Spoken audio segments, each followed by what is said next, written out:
Hey there, Facebook group, back for day 3 and Instagram 2. Hello. And I'm so thankful that you're coming along with me for this creation that I'm allowing through, that I'm calling our May Mood Lift and Shift. And we're getting into the interesting, perhaps intense topics of how yoga and meditation can help with mood, mind, and mental health. So it's been really fun for me to look within at like how I now see from my 20 years now almost of teaching yoga and having come from graduate school in psychology. This has been such an interest of mine, really. And so it's really my highest joy to do this, to bring this through, to share with you more about some of the psychology, for instance, of yoga, of meditation. And that's surprising to a lot of us, especially with that yoga term, because so many of us think that it's just a system of exercises, but really, yoga, first and foremost, is a system of psychology. And the exercises are just part of the system and a place to practice the psychology. So get that.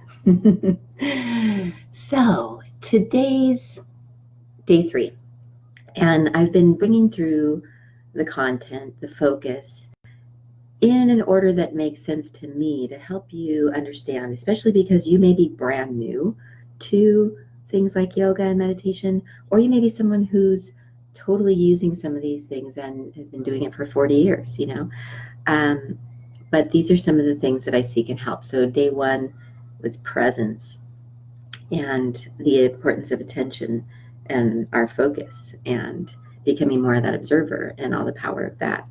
And we've been weaving in non-judgment and self-love as the foundational approach with both of these schools, however we do them, yoga and meditation. And then day 2 yesterday, we had to talk about how it's all energy, and we're getting to address it all as energy. So if you've missed any of the days, I'm also putting it all on a YouTube playlist. So on my Instagram profile page, you'll find the link to the YouTube playlist, which is going to have each day on there. And I'll also make that available on Facebook too. And I've been sending it out to you if you're on my email. So today, what I feel like we need to talk about next, which is such a part of the magic and the understanding of why yoga and meditation can be, actually, I'm seeing and feeling some of the best therapy that we can do to ourselves, for ourselves, and even more like every day. So, and not to take away from the power of doing therapy with someone else. And that's amazing and beautiful. And I feel like eventually, and whether or not we end up seeking outside help, it becomes about seeking inside help, really, right? And so I love, especially in the fact that I describe what I do as yoga therapy, that I see most of all, the biggest part of the therapy with yoga is what yoga means. Yoga, I'll remind you, means, it really, really, really just means union. It means connect. It means to join. So we start to see that the therapy is the connection. And then you start to see that this whole idea of connection is really what we get from the worlds of yoga and meditation, and really starting to understand how important that is, how true that is, and how so often when we're not feeling good in mood, in mind, in mental health, even in our bodies, right, in our moments, it's because of disconnection in various ways, right? So that's where we start to see that the connection is the therapy, the remedy. So that's where it's even fun to own that anything that we do that is connecting for us is yoga. And so then you see, like, probably even more so if you do the things that really reconnect you, they're going to be even more therapeutic, because that's what the therapy is all about, is that reconnecting. So whatever reconnects you is the medicine, really. So the reconnection is the medicine, is the therapy, is even the like alchemy that we're playing with all of these practices. So let's talk more about what that means, and we'll even do a little of practical, like, feeling with it, so we can feel like we're actually practicing this in the simplest of ways, right? So if we're going for connection, if it's all about connection, I love to ask, of course, you might ask too, like, okay, connecting with what, right?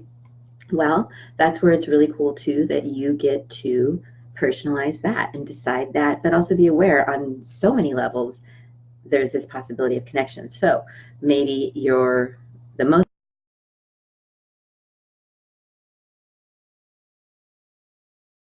like reconnecting with, to see that anything that helps us to reconnect with maybe who we really are, to reconnect with more of our true self, to reconnect with our more perhaps loving, heartful self, and that's where, if you like to get spiritual, and if you like the idea of like the namaste philosophy, which is about this idea that we all have this divine part of us within, this light within, this love within, this God within, or this soul, or this inner being, or whatever we want to call it, and maybe our higher self, our most aligned self. So that's where we start to see that if we're realizing our practices are about reconnecting us with that, that's such the medicine, right? And that again, that then you see that when we're not feeling great, that we could start to see it's probably because we're not feeling, or actually in a place of feeling so connected to that, right? So our practices, these perspectives of psychology, all being about how we are so connected also in other ways too. So we've got that reconnecting with ourself that's going on with the practices, reconnecting with our heart, reconnecting with our soul, reconnecting with our true self, reconnecting with what we do want. And then also, of course, reconnecting things like mind with body, reconnecting with the moment, which turns out is a big deal for a lot of us, because even though we feel like we're in the moment, we're actually like somewhere else in our head a lot of the time, right? So there's a lot of that in the reconnecting that we get to do with our practices that is really therapeutic, like we talked about on day one, and refreshing and replenishing, and even helpful for things like mood and the mind, right? Because a lot of that stuff has to do with where our attention is, right? Where our focus is, and not being in the moment, thinking about yesterday or worrying about tomorrow, right? And it just turns out that is more of a disconnect. And so there's this beautiful power in just letting ourselves reconnect with even the moment. And it's part of that reconnecting with ourselves, and even reconnecting with that divine part of ourselves, and maybe that divine part of life around us. And then, yeah, we also can see that it's about reconnecting more with those in our lives, reconnecting more with humanity in general, reconnecting with the world, reconnecting with the earth. Super important for a lot of us these days too, right? That the more we do that, feels better, because, and that's all these things. It's not like we're not already connected, but it's more about like reminding ourselves that we are inherently connected like that, and working with that and honoring that and playing with that. And then there's, if you also like the idea of like spiritual life around you, however you see it, whether you see it as like God, like a man in the sky, or the universe, or your angels, or your guides, or your ancestors, or your non-physical team of support, your fairies, what else would we call it? But that's what you can see too. You're reconnecting with that for sure. It's a lot of what these practices were built for, right? That's where it's really nice to remember it's not just exercises, like, but that yes, you can do that. That's the idea for sure, is some of these exercises can be a place and a way to shift our awareness, our attention, even free up our energy so that we can feel that connection more and play with that connection, even in the middle of a pose, right? So the poses are just a place to do that. I just, really want to keep sharing the understanding of how the poses do blend in, right? And that they're not the whole thing with yoga. And maybe that's why a lot of us have gotten turned off, or we're sure, maybe we've tried a yoga class and it was like, that didn't feel connecting. And that's absolutely true. So that's where you need to decide if something feels connecting for you or not. And if it doesn't, it's not, right? So yeah, seeing that connection is the therapy. Connection is the remedy with yoga and meditation. And that we actually see that anytime we're doing anything that we're going to call yoga or meditation is going to be deciding to reconnect, right? And then you can see that the more that you build in your ways of reconnecting you in those various ways, more like every day, more throughout your days, even building a lifestyle that's more connecting, right? And also as much as we can and have the privilege to do the things, to build in the things that reconnect us, to spend time with the people that reconnect us, to even do the work that feels connecting, right? But yeah, that's where you see even like something like a breath. Let's just try that one. Is a tangible way to decide and let yourself reconnect. It's going to be so refreshing and renewing and refocusing, right? Because that presence and attention is so important for us in so many ways, like for that mind, for sure, right? And for sure going to kind of shift the thoughts even for a moment, which is going to help with things like mood, right? And even physiologically, anything we can do to the body to help it feel better, turns out is now going to go and help the mind feel better. And the physiology has a momentum that goes on that where it's a feedback mechanism. So you can really play with both, and that's where you see, we're going to talk about more practices that do this for us, like journaling and walking, and of course time in nature, right? So yeah, let's just take a moment to play with this idea of the reconnecting as the therapy, as the medicine, as the tool, as what we're always going for with these practices, and why they can help us with our mood and our mind and our mental health, right? Because then the thinking is that the more connected we feel in all those ways, right? Connected with ourselves, connected with our true self, connected with our higher self, connected with our heart, connected with our soul, and then also connected with our bodies, of course, right? Because the body is also such a part of our sensing mechanism. So it's not just all in the mind or ethereal, right? Like the body's totally part of all that. And then connected to the moment, it just feels better. That's the good news, that the connection helps us feel better. And the reconnecting helps us feel better. And that the more that we can stay on top of the momentum of how connected we're feeling, that's going to really shift our mood, right? And our mind and our mental health. Because a lot of that mood and mind and mental health has to do with how we are thinking, how we are focusing, how we are experiencing our moments, how we are responding to people even, right? Like, and then we're maybe ruminating about that. And so you can imagine how much it's going to change more and more how we're even experiencing our moments, especially when we're in our moments with this idea like, ooh, how could I feel a little more connected right now? Whether that's like connected to myself, connected to the moment, connected to the world, connected to God, or all of the above. They can spin it all in one ball of connection, right? But that's, where we see the connection as a therapy. So let's just try that. And some of these tools we've already talked about help, like just when we get ourselves a little more relaxed and comfortable, that helps us feel a little more connected, right? Like, how simple is that? And then even, of course, I love that tool, relaxing the face and jaw.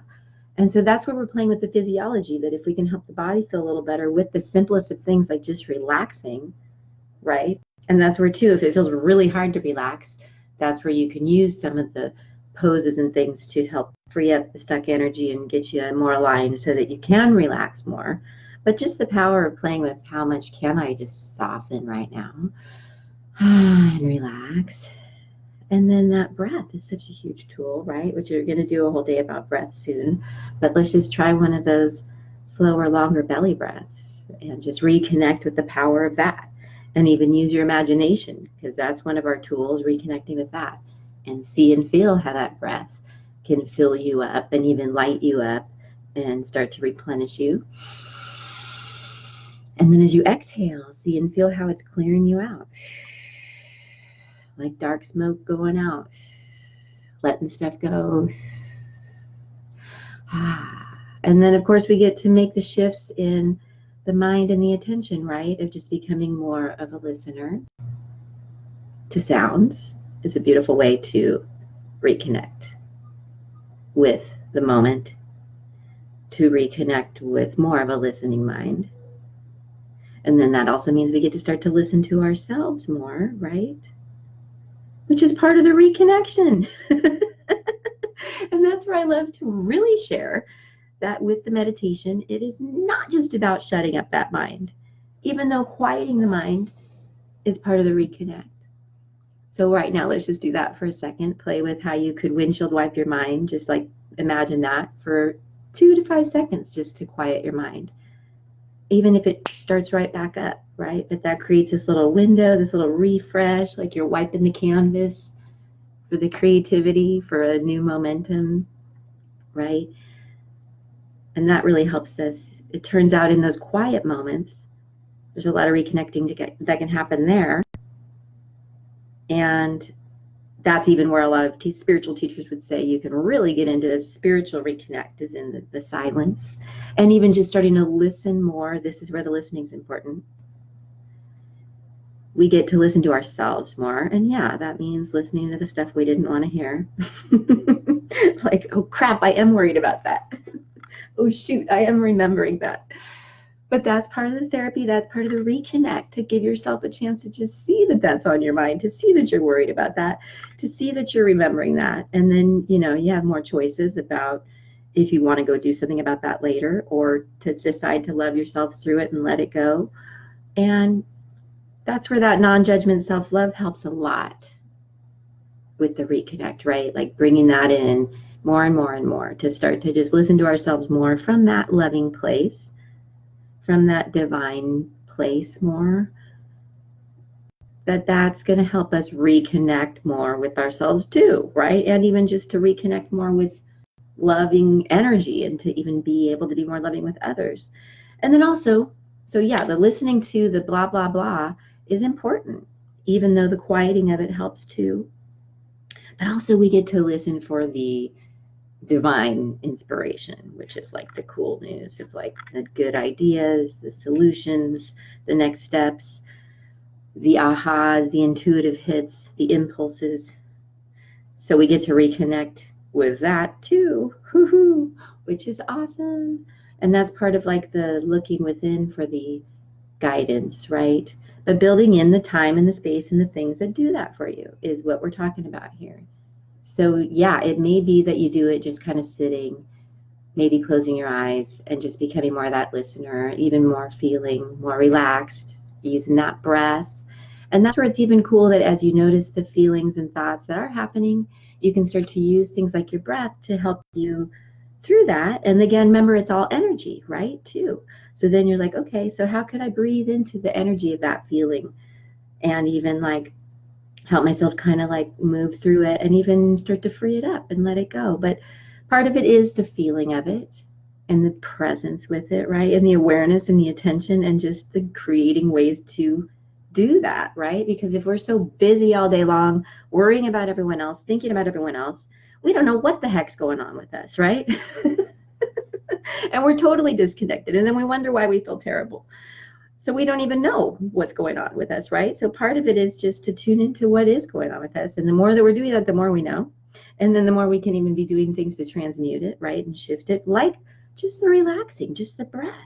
Or things like we'll do more later in the program, like the journaling, the walking, the nature, and sure, anything we do with our bodies, really. Dancing, music. And that's where also, yeah, how is it helping our feelings of connection, like what we are listening to, what we are, you know, if we're constantly watching the news that's making us so upset at the world. I mean, I know it's so important. We want to be aware, but if we're getting so disconnected that we can't even step outside the door because we're so scared and pissed, then maybe that's not the best use of our focus, right? And yes, we want to be aware, but we also need to be doing things to reconnect us.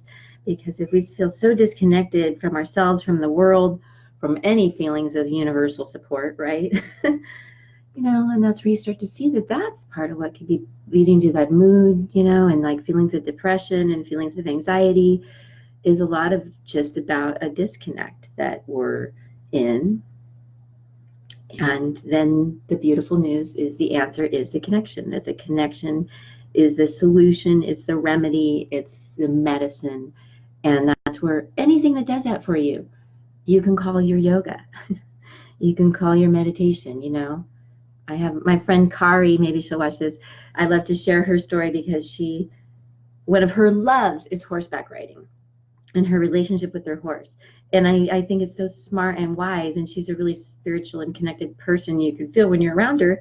And I feel like it's partly because she's built in this dailiness with her horse.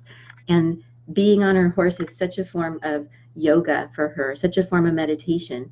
And sure, she might even do things in that we would think look like yoga, you know, like her breathing or her positioning. But no, it's more about your attention, your focus, your awareness.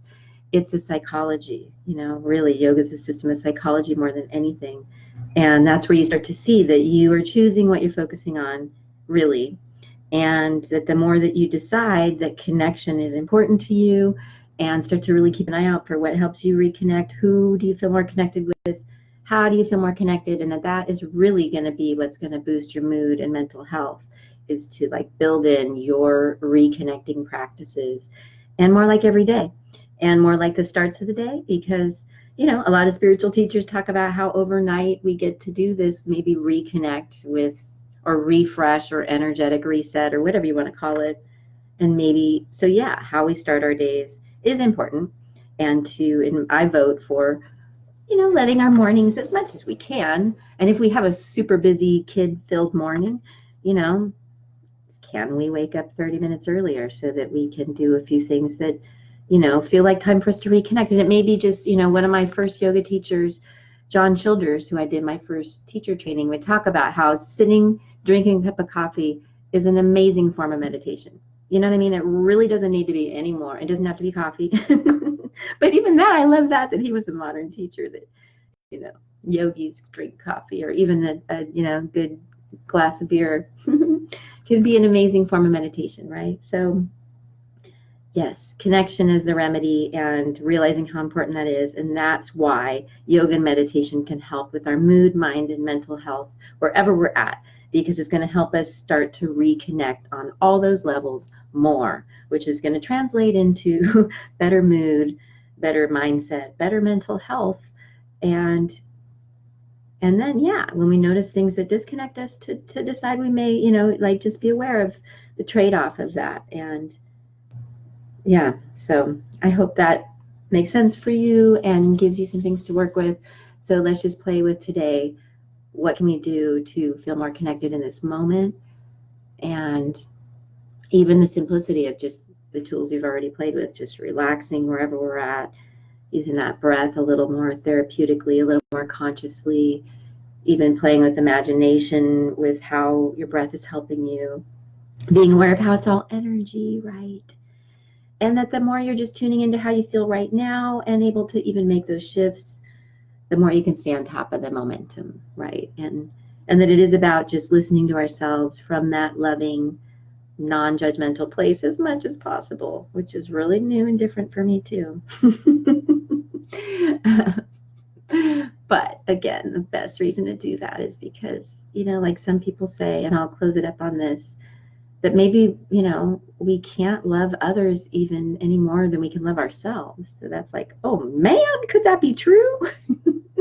Because I think, you know, unfortunately, a lot of us look at how we actually do feel about ourselves, me too, and what we do say to ourselves and how we do think about ourselves. You know, it's no wonder that a lot of us are struggling. right? Because a lot of us are thinking the worst things, feeling the worst about ourselves, saying terrible things to ourselves, and we don't even realize it, right? And that's where these practices are going to help too, help us even see that, like, geez, I'm an asshole to myself, right? I remember I had this time recently where I realized my mantra, I didn't even know I was doing to myself, is I would kind of start to say, like, what the fuck is wrong with me, you know? And it was like, well, that's not a very nice question to ask. And then if you're into like mind and moment, and like, that's actually not a very smart question to ask. So yeah, maybe a more loving yogi flip of the mind would be to do the exact opposite and say, what's right with me, right? So yes, the non-judgment as the foundation, and it's all psychology, and it's all about connection. That the connection is the therapy, the reconnect is the medicine, and how yoga and meditation help with these things. All right, I'll close it up. I love y'all so much. Thank you for being here. Oh, Tony's here. I was just thinking about you this morning, Tony. All right, love you guys. See you soon. Adios.